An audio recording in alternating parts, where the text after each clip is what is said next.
Do you guys remember the drama that went down between Stephanie Soo and Nikocado Avocado? It was a huge deal back in 2019, and well, Nick is bringing it up again, exposing Stephanie for things that went down during that time, and a lot of people in Nick's comments are like, whoa, this is actually kind of crazy to look back at what happened in 2025. So we're going to get into what Nick had to say about Stephanie that some people in Nick's comments feel make her not look so great. But we're going to break down everything, including what went down back then if you don't remember.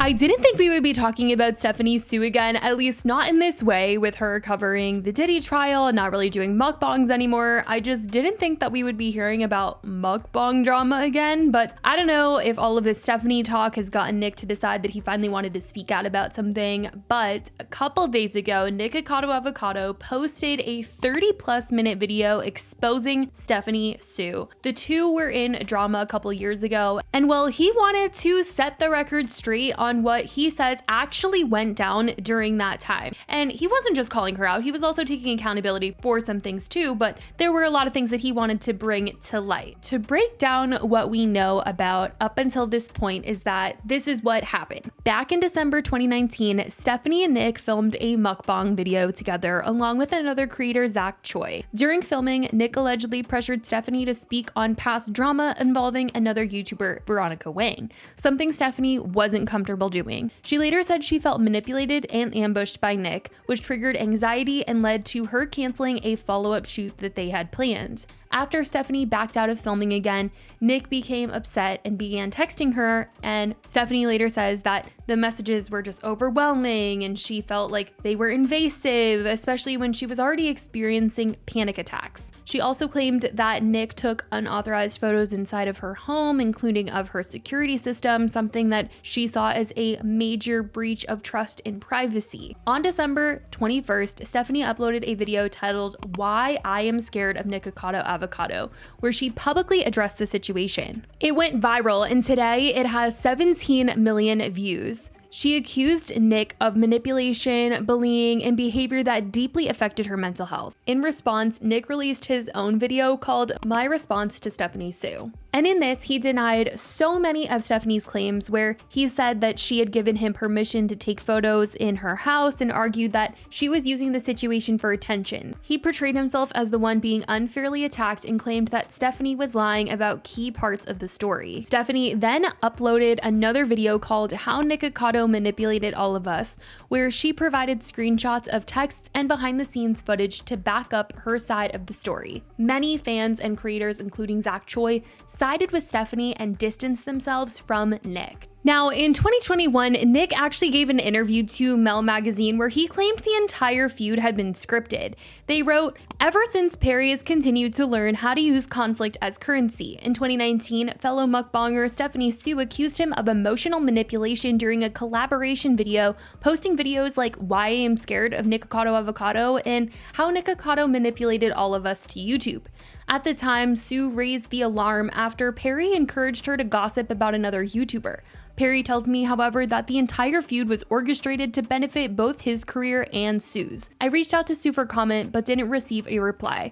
We both knew that this would be the best thing for our careers," he says. "Both of us got our names further out there than we ever thought possible." He describes the debacle as an opportunity to add onto his role as the villain. Although he adds that he and Soo are no longer on speaking terms. "I've taken the path of a train wreck because I know what sells," he says. "That's what keeps people's attention. They like the show.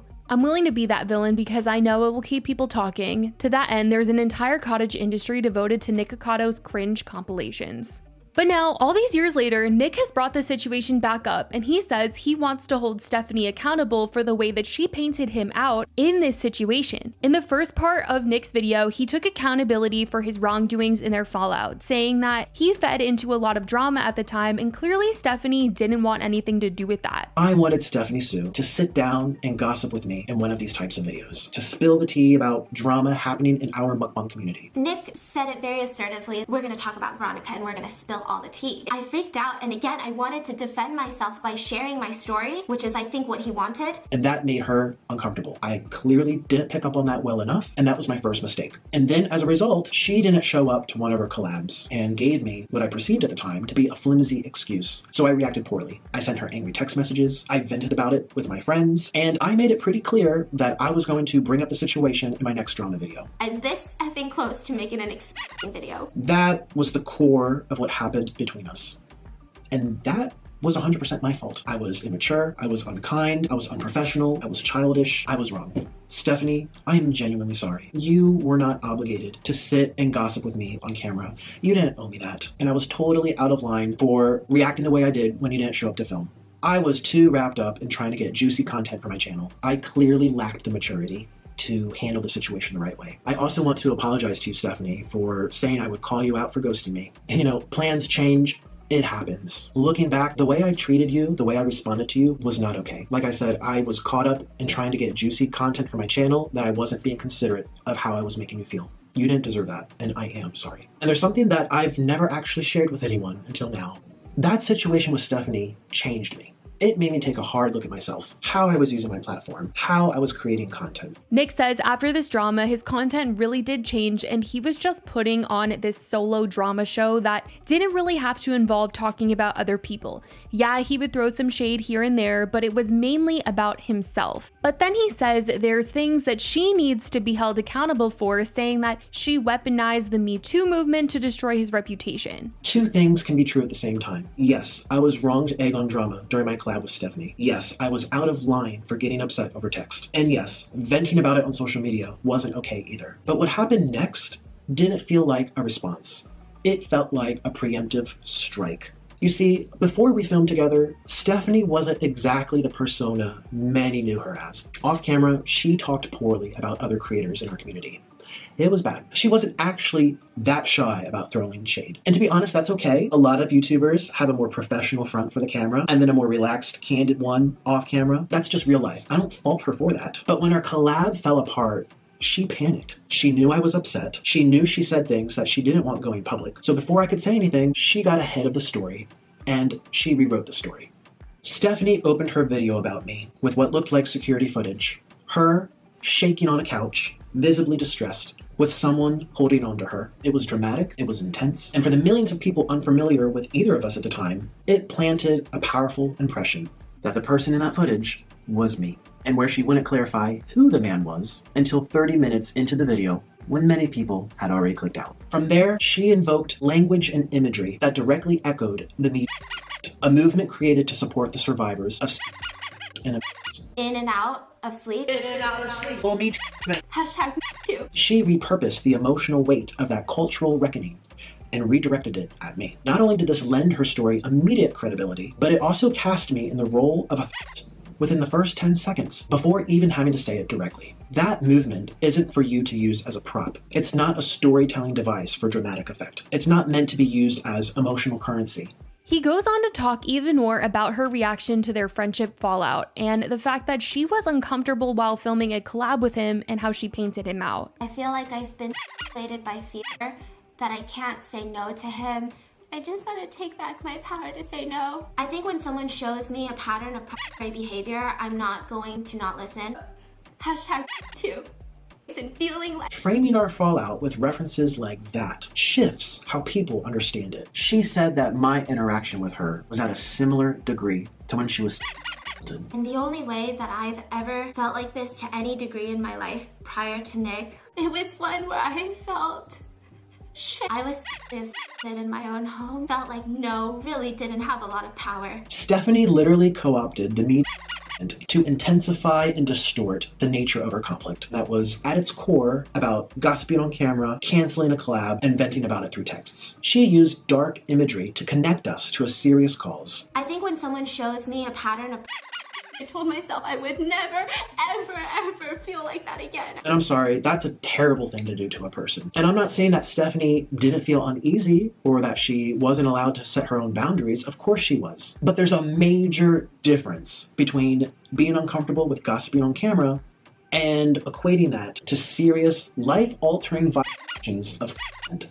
In Stephanie's video, she said that she told Nick that she had been SA'd previously, which Nick claimed was not true. He said when she told him that she had been in and out of sleep when they were supposed to collab, he said he took that and ran with it. It was never supposed to be a dig at her being SA'd because he says he was never told that that happened to her, and says he was only making jokes about in and out of sleep because he was mad she canceled their collab and that was her excuse. He admits that he shouldn't have thrown shade at her publicly, but he was just upset. Nick says people then tied the whole in and out of sleep phrase into Nick mocking Stephanie's trauma. I got things to do. I got things to do.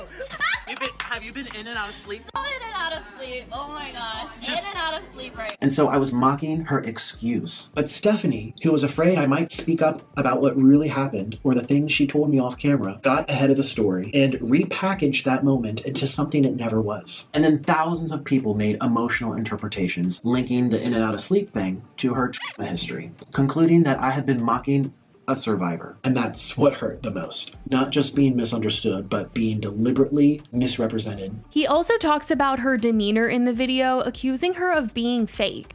But Stephanie didn't just rely on her words to sell this story. She relied on performance. The trembling voice, the sudden tone shifts, even moments where she appeared to cry, only for the emotion to vanish seconds later. It just all felt calculated, like a script meant to feel raw without actually being raw. And once you see it for what it is, it's hard to unsee.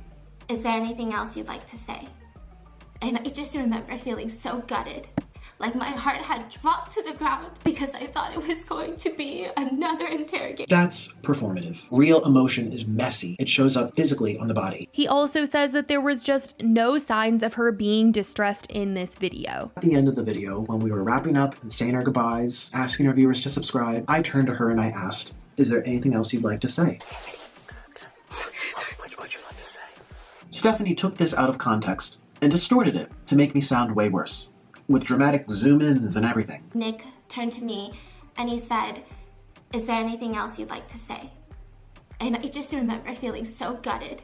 Like my heart had dropped to the ground because I thought it was going to be another interrogation. What would you like to say?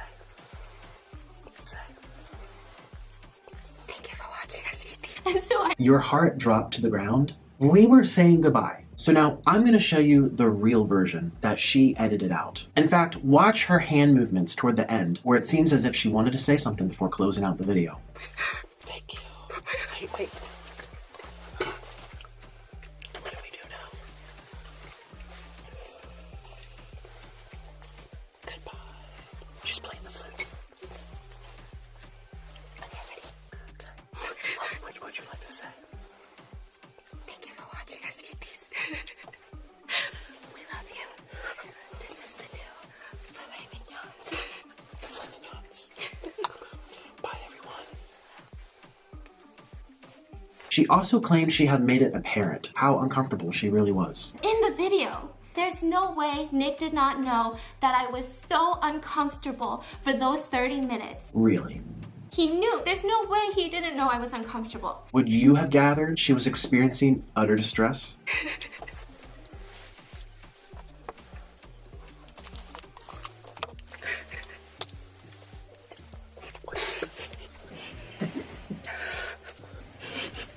He also addressed why he was taking photos of her home. Stephanie and I talked a little bit about interior design. She had recently bought her home and I was looking to renovate mine. She gave me a house tour of her place upon arrival and we had what seemed like very nice conversations about lighting layouts, appliances, security features, the usual when you talk about home projects. During much of this conversation, we were in the kitchen, which was a shared, open concept space. I was taking photos of different elements that she was pointing out. I was also on FaceTime with Orland, sharing the ideas in real time. This isn't the most flattering screenshot of Stephanie. The point is, she knew I was taking photos. She was there, she was participating in the conversation, and actively involved in showing me around. Nothing about it was hidden. She said she didn't know why I was taking photos of her house. And then immediately he started looking around at the ceiling. I didn't have any cool light fixtures up there. I just don't know what else would be up there other than security cameras. She also mentioned that after briefly leaving the room, she saw me on her kitchen security camera taking photos. And during that time that I slipped away to the restroom very, very quickly, the one time that I did, without letting me know what he was doing, he took multiple pictures inside my house. Seeing that footage was shattering. This is where things get more nuanced. I can actually understand that having someone take photos when you're not in the room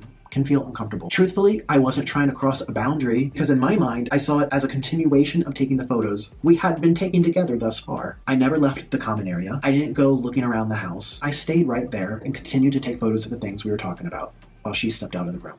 Looking back, I realized I was at fault with this part. I was too presumptive. We didn't know each other like that. Nick says that he just wants to tell his truth of all of this and just wanted to put it out there just so he can move on. And he ultimately apologizes to Stephanie for trying to pull her into drama, but hopes Stephanie can apologize for exaggerating the truth, he says. I do think it's interesting that Nick did give that interview prior to all of this, saying that they were both kind of in on this plan to be in calculated drama. I don't know if he was just trying to save face in that interview without trying to get into it even more, but a lot of people after seeing Nick's video are very much on his side and feel like he really clocked some things that Stephanie showed and said in her video. And people said, I'm a big fan of Rotten Mango and I love her podcast, so I came to this video with bias. I'll be honest, I watched the entire video and I think Stephanie really made some big mistakes here. I can't think of any reason why she would lie about the ASMR video like that, other than to manipulate how people felt about Nick. I also think all the clips Nick showed of her acting were very convincing. That's not genuine at all. It's just not. I'm honestly so disappointed in her, and I'm honestly reconsidering my support to her. The part where she cut out the clip of her laughing and chewing to make it seem like she was terrified is so disgusting. This is the most genuine apology video I've ever seen on YouTube. Validation of her emotions while still pointing out the false picture she tried to push you to be, because I'm sure we all can agree when we saw her video, it seemed way worse than it actually is now with the full picture. You took great accountability for your actions and your actions alone, and not the ones she tried to paint you as. I can't wait to see more of your growth on this platform and see if she will actually own up her faults and be the bigger person, but if not, then you have the right path by getting this off your chest and moving on. Overall, good job, man. So who knows if she will be responding, but that is what Nick had to say in this video and how people have been reacting to it. I certainly want to know what you guys think about all of this in the comments. Let me know your thoughts. I love you guys so much, and I will talk to you in the next video. Bye, guys.